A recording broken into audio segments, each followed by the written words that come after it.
So hello dear students, मैं आपको कराने जा रहा हूँ यूपीएससी प्रीलिम्स 2025 के लिए ये टेस्ट सीरीज़ जो कि ध्येय आईएएस की है। काफ़ी इंपॉर्टेंट है और यहाँ से आपको क्वेश्चन मिलेंगे क्योंकि अब टाइम है आपको टेस्ट सीरीज़ देने का और क्वेश्चन प्रैक्टिस करने का। तो सबसे पहला क्वेश्चन हम लोग चलते हैं, ये 200 मार्क्स का है और फटाफट आप 1.5x पे लगा के इसको देख सकते हैं। इंग्लिश और हिंदी दोनों में है, ठीक है। तो हम बेसिकली हिंदी वाले पे ज़्यादा फोकस करेंगे। आप देख सकते हैं कि अशोक के शिलालेखों के संदर्भ में निम्नलिखित कथनों पर विचार करिए। आपके पास में ये 4 ऑप्शन है। तो पहला है कि अशोक के जो शिलालेख हैं ये केवल प्राकृत भाषा में ब्राह्मी लिपि में सम्राट के सभी क्षेत्रों में खुदवाए गए थे। दूसरा ऑप्शन है इन शिलालेखों का उद्देश्य अशोक के धर्म की समझ को अधिकारियों और प्रजाओं तक पहुंचाना था। तीसरा है अरामाइक और ग्रीक लिपियों में शिलालेखों की उपस्थिति उपमहाद्वीप के उत्तर पश्चिमी भाग में सांस्कृतिक संचार को दर्शाती है। तो इसका राइट आंसर आपका हो जाएगा बी। इसका राइट आंसर आपका हो जाएगा बी। केवल 2 और 3 सही है आपका, ठीक है। केवल 2 और 3 सही है। अब यहाँ पर देखिए 2 और 3 यानी अशोक के जो शिलालेख है इन शिलालेखों का उद्देश्य अशोक के धर्म की समझ को अधिकारियों और प्रजाओं तक पहुंचाना था। दूसरा है अरामाइक और ग्रीक लिपियों में शिलालेखों की उपस्थिति उपमहाद्वीप के उत्तर पश्चिमी भाग में सांस्कृतिक प्रचार को दर्शाती है, ठीक है। यानी कई शिलालेख प्राकृतिक और ब्राह्मी में थे, उत्तर पश्चिम में कुछ शिलालेख अरामाइक और ग्रीक में थे और कुछ ने खरोष्टी लिपि का भी उपयोग किया था। अशोक ने अपने नैतिक संहिता धर्म को फैलाने के लिए शिलालेखों का उपयोग किया। और तीसरा आपका राइट आंसर है, यानी तीसरा भी आपका सही। 2 और 3, ठीक है।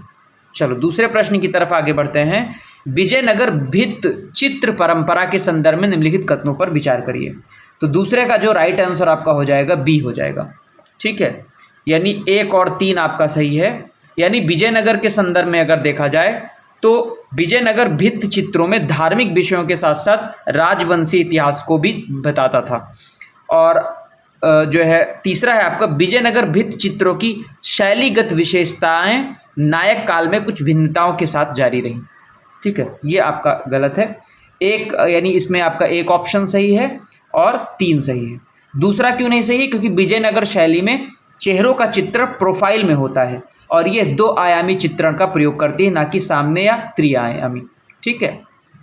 चलो तीसरे प्रश्न की तरफ हम लोग आगे बढ़ते हैं। तीसरा प्रश्न है पल्लव और चोल मंदिर वास्तुकला के संदर्भ में निम्नलिखित कथनों पर विचार करिए। तो आपके पास में ये ऑप्शन है, आपको बताना है कौन सा सही है। तो तीसरे का राइट आंसर आपका हो जाएगा बी। केवल 1 और 3 यानी पहला सही है और तीसरा, यानी जो पल्लव मंदिर की शुरुआत रॉक कट स्मारकों के रूप में हुई थी और धीरे धीरे ये संरचनात्मक मंदिरों में विकसित हुए। तीसरा आपका सही कि तंजावुर के बृहदेश्वर मंदिर ने मुख्य मंदिर प्रारूप के साथ शिल्पात्मक रूप से विस्तृत गोपुरम को एकीकृत करने का विचार प्रस्तुत किया। तो यानी पहला और तीसरा आपका सही है, ठीक है। दूसरा आपका गलत है। क्यों? क्योंकि आप देखें तो शोर मंदिर में शिव और विष्णु दोनों के लिए श्राइन है, ये केवल विष्णु के लिए समर्पित है, ये गलत है। ये केवल विष्णु के लिए नहीं समर्पित है ना। चलिए आगे चलते हैं हम लोग चौथे प्रश्न की तरफ। 6वीं शताब्दी ईसा पूर्व के राजनीतिक और आर्थिक विकास के संदर्भ में निम्नलिखित कथनों पर विचार करिए। तो चौथे का राइट आंसर आपका क्या हो जाएगा? ए, ठीक है। ए आपका सही होगा। केवल 2 और 3, 2 और 3।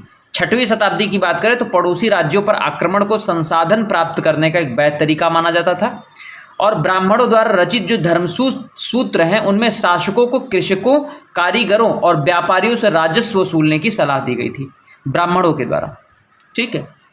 चलिए हम क्वेश्चन नंबर 5 की तरफ आगे बढ़े। आप इंग्लिश में भी है, आप देख सकते हैं।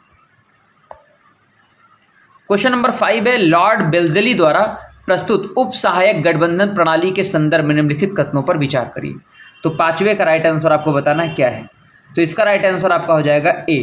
5वें का राइट आंसर आपका हो जाएगा ए, यानी केवल 1 सही है आपका। पूछा कौन सा सही है, यानी लॉर्ड बेल्जेली द्वारा जो है ये ब्रिटिशों को अपने सहयोगी को आंतरिक और बाहरी खतरों से बचाने का एक कर्तव्य था, जो गठबंधन प्रणाली थी, ठीक है। दूसरा गलत है क्योंकि सहयोगी बिना ब्रिटिश सहमति के समझौते या युद्ध में भाग नहीं ले सकते थे, जिससे उनकी संप्रभुता पर गंभीर प्रतिबंध लग गए थे, ठीक है। तीसरा क्यों गलत है? क्योंकि सहयोगी राज्य को अपने भूमि पर तैनात ब्रिटिश सैनिकों को बनाए रखने के लिए संसाधन प्रदान करने थे। ठीक है। छठवां प्रश्न हम लोग देखें तो निम्नलिखित भौगोलिक विशेषताएं हैं। भौगोलिक विशेषताओं के बारे में बताना है। आपके पास में कुछ प्रायद्वीप हैं, क्रीमिया प्रायद्वीप, डेन्यूब, कॉकेशस और Anatolian. Crimea, Danube, Caucasus, Anatolian. इसमें बताना है कि कौन सी विशेषताएं काले सागर के साथ स्थित हैं, ब्लैक सी। तो छठे का राइट आंसर आपका हो जाएगा सी, 1, 2 और 3, यानी क्रीमिया प्रायद्वीप सही है काले सागर के साथ, डेन्यूब और कॉकेशस। ठीक है, ये काले सागर के साथ स्थित है। ठीक है। अब अगर देखें तो आप देखें तो अनातोलियन जो है, बेसिकली अनातोलियन है ना, आप देखिए क्रीमिया जो प्रायद्वीप है वो डेन्यूब नदी और कॉकेशस पर्वत सभी काले सागर के साथ स्थित है, लेकिन जो अनातोलियन है वो पूरी तरह से काले सागर के साथ स्थित नहीं है। चलो नेक्स्ट बताना है आपको प्रश्न नंबर 7वां। पृथ्वी की भूपर्पटी और चट्टानों की संरचना और संगठन के संदर्भ में निम्नलिखित कथनों पर विचार करिए। तो 7वें का राइट आंसर आपका हो जाएगा बी। ठीक है, केवल 2। कौन कौन सा सही इसमें? 7वें का कौन कौन सा सही है? तो पहला तो आपका जो स्टेटमेंट 1 है वो गलत है, स्टेटमेंट 1 गलत है आपका, दूसरा भी आपका गलत है। ठीक है, तीसरा और चौथा आपका सही है। ठीक है, यानी जो तलछटी चट्टानें एकमात्र प्रकार की चट्टानें हैं जिनमें जीवाश्म हो सकते हैं। हिमालय और आल्प्स नया वलित पर्वतों के उदाहरण हैं जो अल्पाइन ओरेजेनी के दौरान बने थे। ठीक है, पहला क्यों गलत है? क्योंकि सीएल सिल्का और एल्युमिनिया से बना होता है, एल्यूमिना से बना होता है, मैग्नीशियम से नहीं। और ये महाद्वीप भूपर्पटी को बनाता है, ना कि महासागरीय पर्पटी को। महासागरीय भूपर्पटी सीमा जिसमें सिल्का, मैग्नीशियम और लोहा से बना होता है। ठीक है, दूसरा क्यों गलत है? क्योंकि दूसरा इसलिए गलत है, बेसाल्ट एक बहिर्जीवी आग्नेय चट्टान है, आंतरिक चट्टान नहीं है। बेसाल्ट कौन सी चट्टान है? एक बाह्य चट्टान है, बहिर्जीवी आग्नेय चट्टान। यह सतह पर जल्दी ठंडी हो जाती है जिससे छोटे छोटे क्रिस्टल बनते हैं। ठीक है, आंतरिक चट्टानें कौन सी होती? ग्रेनाइट चट्टानें होती, आंतरिक चट्टानें। चलो 8वें प्रश्न हम लोग ओपन करते हैं। मृदा निर्माण को प्रभावित करने वाले कारकों के संदर्भ में निम्नलिखित कथनों पर विचार करिए। तो 8वें का राइट आंसर क्या हो जाएगा? आपका सी हो जाएगा, 1 और 2 दोनों, 1 और 2 दोनों। पहला आपका सही है, यानी मृदा निर्माण खड़ी ढलानों पर मृदा पतली होती है जिसका मुख्य कारण सीमित जल अंतःस्रवण और अधिक अपरदन होता है। दूसरा, मृदा निर्माण की प्रारंभिक अवस्था घास और झाड़ियों की वृद्धि से पहले ही शुरू होती है।